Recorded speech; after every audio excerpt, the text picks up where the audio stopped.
You folds her arms on her chest and glares at the devil. How rude, girl. The forefather doesn't seem insulted. I thought you were old enough to understand what little meaning there is to such labels as good and evil. Did the evil devil help you and your sister? Didn't the followers of the good goddess despise you? Anyway, now is not the time for long conversations. I promise you a chance to get rid of the Soul Eater once and for all, without any fuss. That time is now. The devil makes a supine gesture towards you. Suggestion forward. What is this noise? Are you trying to annoy me by pounding rocks with a pot? Ooh. Not doing anything. Are they no. No, are they other people? Pretty sure. Yeah, the sweet, I thought they were. The sweet teeth. No! Why so upset, my dear? I used my mastery of illusion to fool the slow-witted Soul Eater. It will get its victim, 3 of them in fact, and it will believe that it captured and killed Canara, and then it will leave, and your problem is solved. Kalik looks at you, eyes filled with, please Tom, we have to save them. What if we summon Canara? The creature will be drawn to her, and we'll be able to kill it. But then, my sister, oh Nihilus, I don't know. I don't know what to do. Follow your heart, of course. Isn't that the sort of trite wisdom you all love to repeat? Wow. Oh, so you can save them. Cool. I can't put the lives of Sweet Teeth above Canara's or vice versa. Let it be decided by combat, come what may. Right, let's hurry. Maybe I should have saved it before I did that, but alright.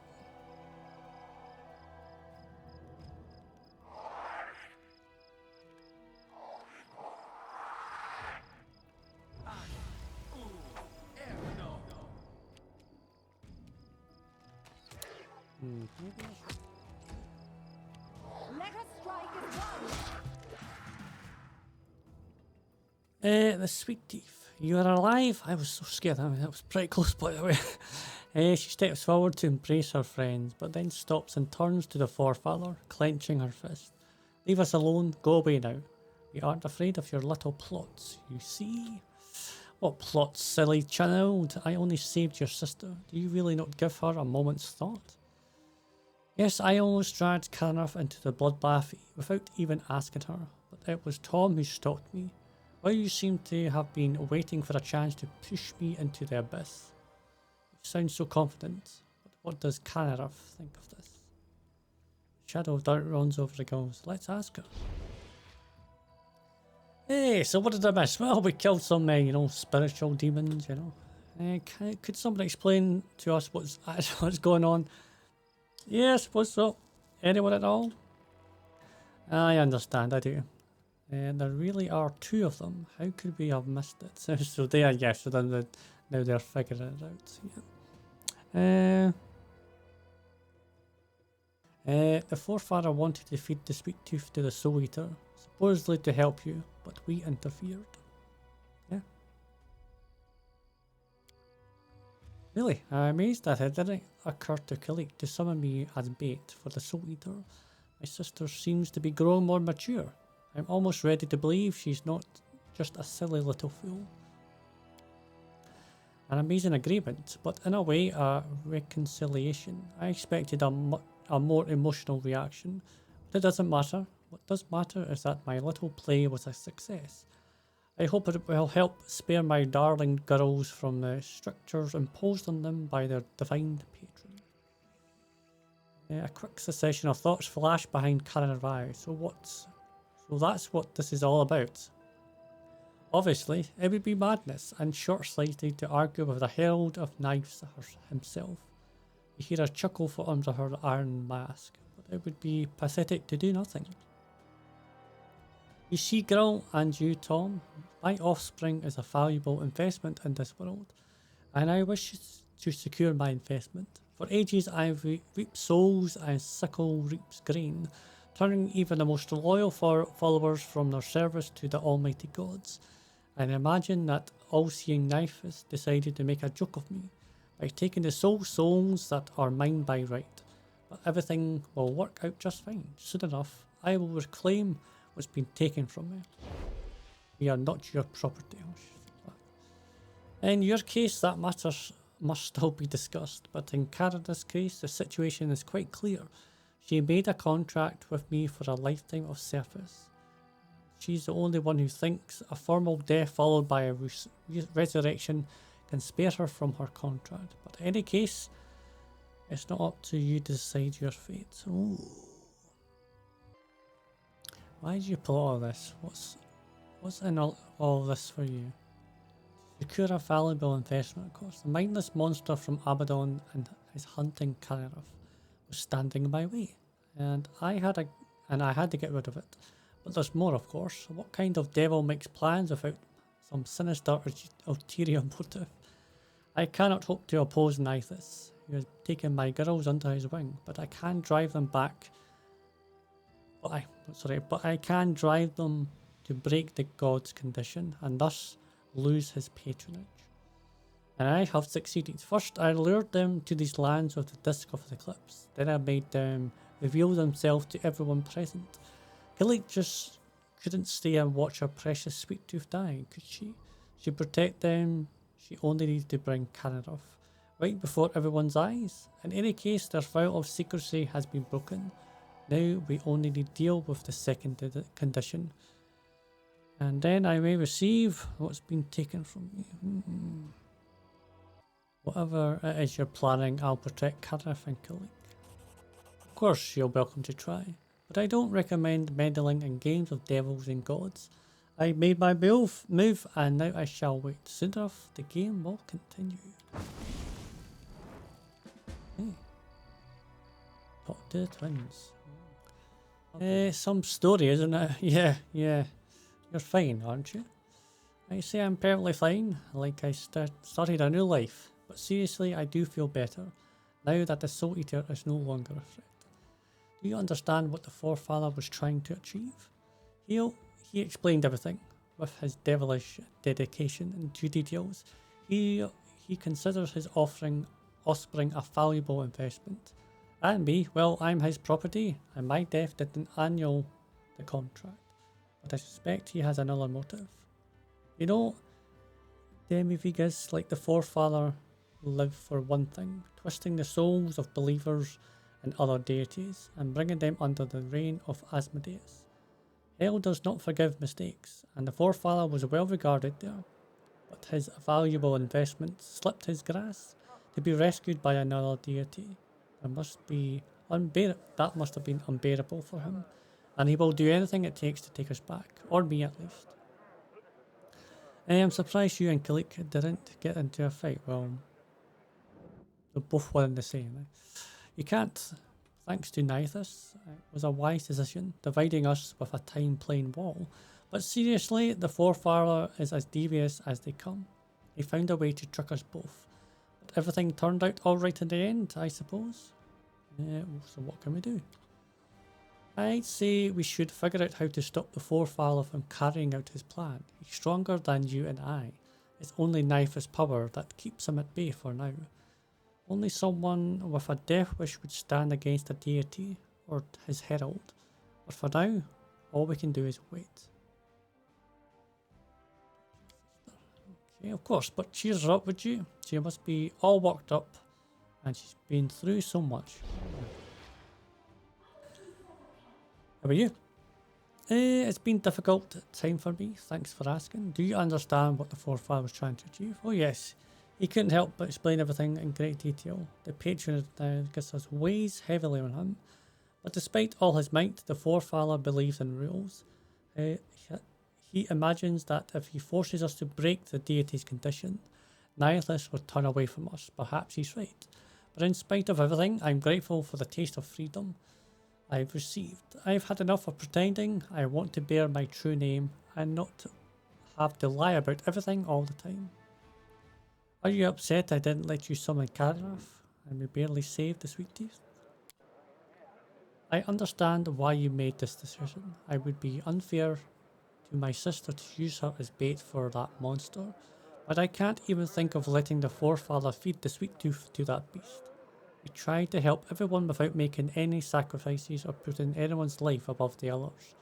Something in me rises above this decision, but the more I think about it, the more I see there's wisdom in it. What can we do now? I'm afraid all we can do is wait. The devil promised is not yet the end, and that he'll make us break neither's other condition. I wish I knew how he's going to do that, because it means Kenneth and I will meet again. Ooh.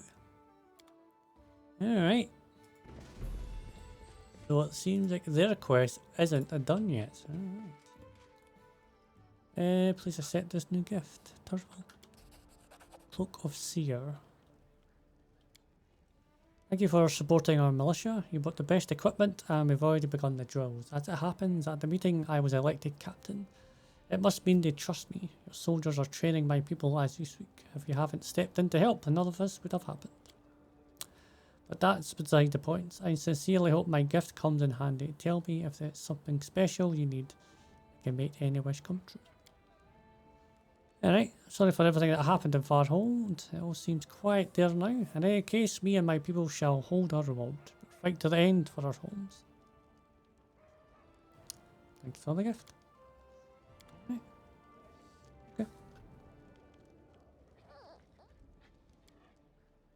Okay. Scraps of armour, the saber-tooth courage, a Celtic relic destroyed by Linxia. I wonder what the story has this forgotten. Restore the armour, here we go. Century by century, eon by eon, Numerian tribes went to war, without fear, without doubt, submitting themselves to Gorm's will and their own thirst for glory. Their armour is much older than even Armag himself. The ancient armour, Armag, that is, the one who challenged Pharisma.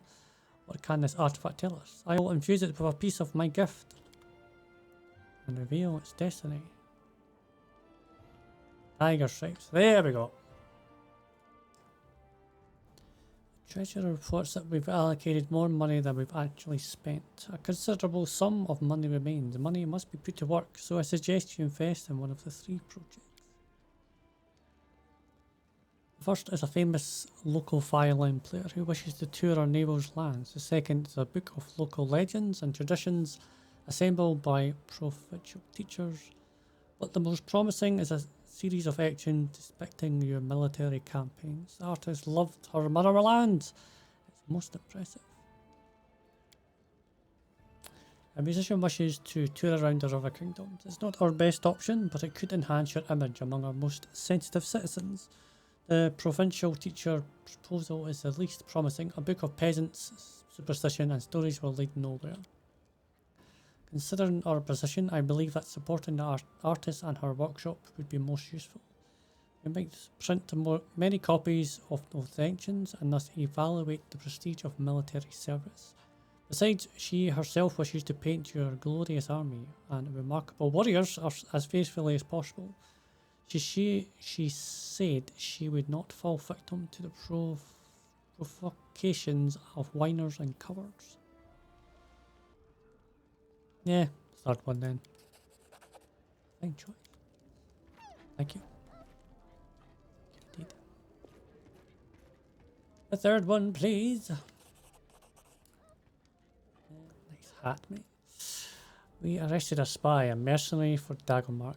He identified his client for us, but it sounds like she wishes to go over us and save herself from her old master.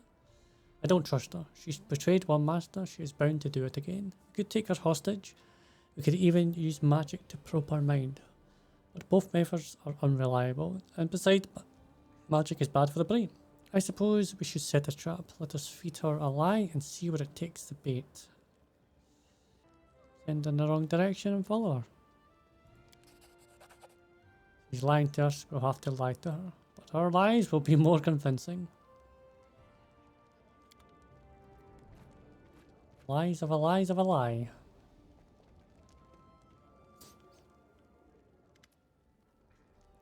As a disaster? No, Margie. Suddenly a group of fairies came out the forest at the edge of the swamp. They are a vicious tribe, fitting their reputation perfectly.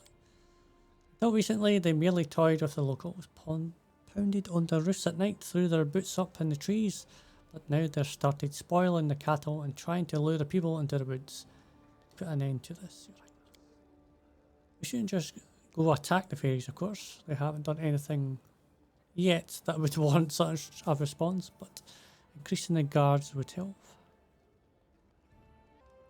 Okay, set up additional guard posts and keeps the locals away from conflict. Okay.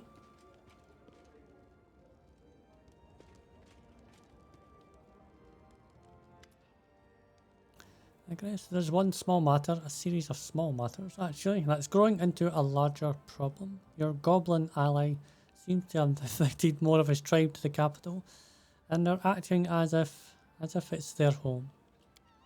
Seems your goblin friend and his allies have been industrious in their latest blasphemy.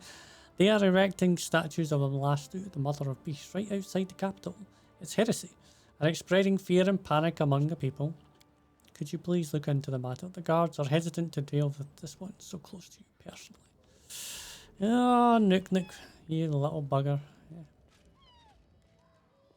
I heard your tribe was building shrines to the master near the capital.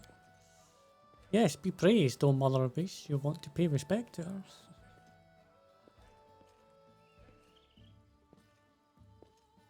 Well, yeah, I guess it's going to be the third one, eh? I guess I have no choice. You like it, promise. Alright. Alright, so I take it I've got to go with him. Nok Nok half stumbles in, clanking and rattling from a number of fetishes adoring his body. Teeth pebbles so much so he looks like a filthy bead curtain. You have no idea when he was able to dress like this. He stops before you, his back straight, and does his best to look upon you. But the effect ends up being something of a mess. Before you can speak, Nok Nok addresses you, drawing out his words like proclamations. You have been summoned. The mother of beasts speaks through me. Ooh. Okay. Yeah, I'll just go, yeah, sure. Yep. Oh, Trishans ain't happy. Here, the mother is pleased with blessings from Thom. All hail the mother, all hail Thom, hero of big bad smell city. He raises his arms and a flush again.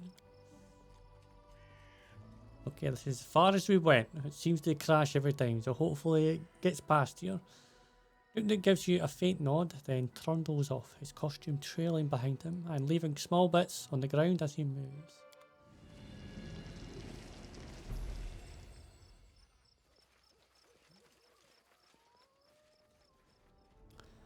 The Order of the Rack welcomes you, King. The black-skinned woman slightly bows her carefully shaved head. My name is Linxia. I come from a distant land of Klexian in search of a dangerous criminal who is hiding in your barony. She stands tall and almost motionless. The reflected torchlight dances on the surface of her polished black armour and in the depths of her watchful black eyes. I'm glad that we have met, and I believe the rule of law in your kingdom is just not empty praises. I hope for the cooperation from your subjects and you personally. Well, contrary to her words, Linxia's face does not express any gladness. The corner of her mouth twitches slightly, betraying careful concealed discontent. Who is this fugitive you're looking for? A dangerous pirate, a murderer, and a rebel named Darwin, the dashing Fairwood. He was found guilty of inciting a rebellion and murdering a noble lord in Klexia. The law of my order is unwavering. The punishment of such crime is death. Darwin's rebellion took place in 3 years ago. The rat quickly suppressed it. The participants were jailed and the instigators quartered. But their leader, Darwin, managed to escape. I have followed his trail for a long time, and now it's led me to here. Can I help? The shadow of a smile crosses Lixia's face. I and my knights are perfectly capable of finding and eliminating one criminal. Your help is unnecessary. Well, but you came to me anyway. If you want to help, do not interfere. about the order. We are the Hell Knights. We guard law and order. Legitimate authorities can rely on us entirely. Criminals tremble when they hear our footsteps. The Order of Iraq is a union of the Knights of Linxia, led by hatred of idleness, worthless philosophy, and useless knowledge. Indulgence leads to lawlessness and insurrection. We seek out any manifestation of dissent and burn them. By be they books, scientific treatises, or those who create them. Ah, so they're douchebags. Okay. It is in your best interest to maintain friendly relationships first. Trust me, King. Yes, your actions in Glorian do not concern me, but while you are in my land, I demand you refrain from such extreme measures. I will try to fulfill your request. She gives you a little grin. At least, well, let me know before we decide to burn someone. Oh, lovely. Oh, great. Okay. For a moment, she stares at you with an intense look, and then blinks as if suddenly relaxed. We stand on the side of legitimate authority. You need not be afraid. Alright, I authorize you to conduct your investigation within my kingdom. Thank you, King. Your goodwill means a lot to us. Alright, somebody else want to speak to me? Storyteller. A complicated situation, Your Highness. Dwellers in one of the distant villages have asked that we deal with their neighbour one way or another. They can't talk sense into him, which is why they've returned to me. Their troublesome neighbour discovered a magical charm in the swarms among some ancient ruins, he claimed. Afterwards, strange things began to happen in the village. One day, a dead silence fell upon the whole area. Another day, the sun seemed to stop shining. Everyone blames the charm and they beg its owner to give it up, but he refuses. He found it, and by his thinking, he'll be the one to decide what to do with it. It's dangerous to leave an unidentified magic item in the hands of ignoramus, yes. All the more so when it seems to be causing such disturbing events, but it won't be fair just to take it from him. I suggest we buy it from him and then give it to our appraisers for examination. Alright, buy the charm and give it to your appraiser. As you wish. I'll have to wait to get that done, no doubt. Okay. Deal with the devil. It's time of day. Where did you meet Darwin? Speak, or I'll skin you alive. I don't know. I don't know anything, I swear. I've never heard of the name before. Please don't beat me. I would say that one personally. What's going on? The woman is suspected of having links to Darwin. We know that they bought food from her. I'm telling you, I don't know who that is. I've never seen him before in my life. Please, save me from them. One way or another, I'll soon find out everything I need. Yeah, I think I'm going to stop this because, yeah, you... Stop this immediately. I didn't give you permission to beat my subjects. Oh, it's going to be a fight, is there? Come at me, bro. Seems I was right of my suspicion. The rule of law in these lands is just a bunch of empty words, with no more than a wooden coin. It's just not surprising seeing their ruler's weak will. Yeah, who gave you authority to beat and intimidate my subjects? Certainly not you. You don't have the guts for that. You prefer just sitting on your throne and benevolent looking on, while your so-called subjects set your fortress on fire. Get out?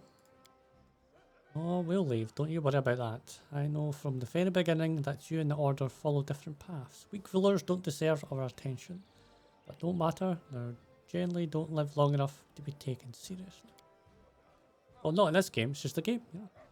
If a gaze could incinerate, there would be a handful of smouldering ash right where you stand. Hell Knights, we're leaving. We'll continue our investigation somewhere else. Well, you can't, because if you know the person's here, how do you know where to go from there? Don't get in the way of the order of the Rat King. This is my final warning. Okay, well there's only 4 of you. That's all I'm saying. Await further development. Okay. Goes to the throne room, her gait determined and confident. It seems clear that the Inquisitor has something pressing on her mind. Finally, I have news about the half-blood. I expected him to seek shelter somewhere far from your lands, but no. He was spotted not far. So, where is it? Not far from the Valley of Dead, with a fitting place for a parasmite.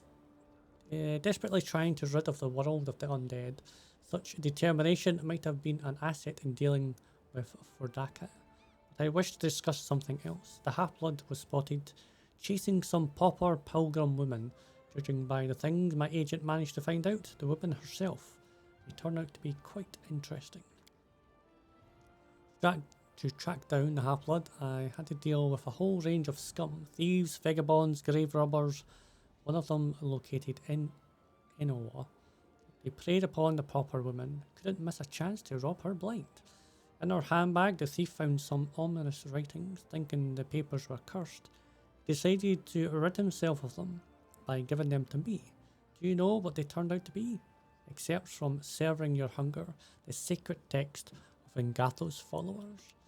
I've examined the stolen papers closely, and now I believe that their owner is a high-ranking priestess of Ogatho.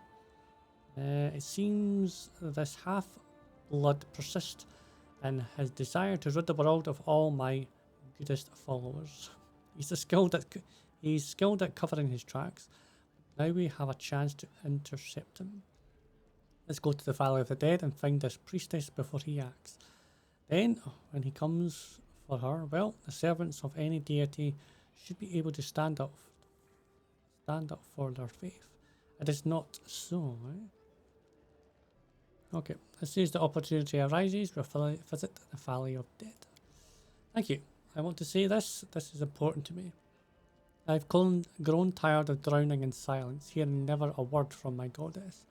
I wish to speak with the priestess and try to discover what Ungatha may be expecting from me. I want answers from my murderer, among others.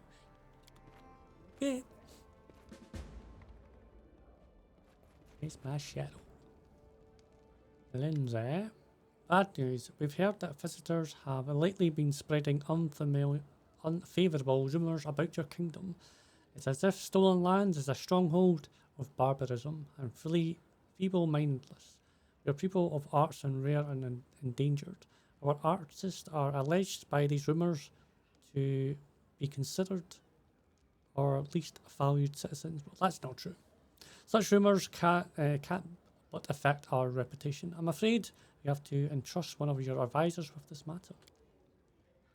An antique vendor told me that the Order of Prisms have been spreading nasty rumours.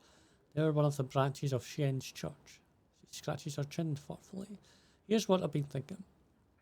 A couple of weeks ago, I saw Valerie tear up some letter. She was so terribly angry. What's new there? Just like she was back when her former mentor came for her. Anyway, I didn't ask her about it. That would be more trouble than it's worth. Yeah. But you probably be able to find out what happened and if this has any connection to Shane. Probably. I'm going to assume probably. What?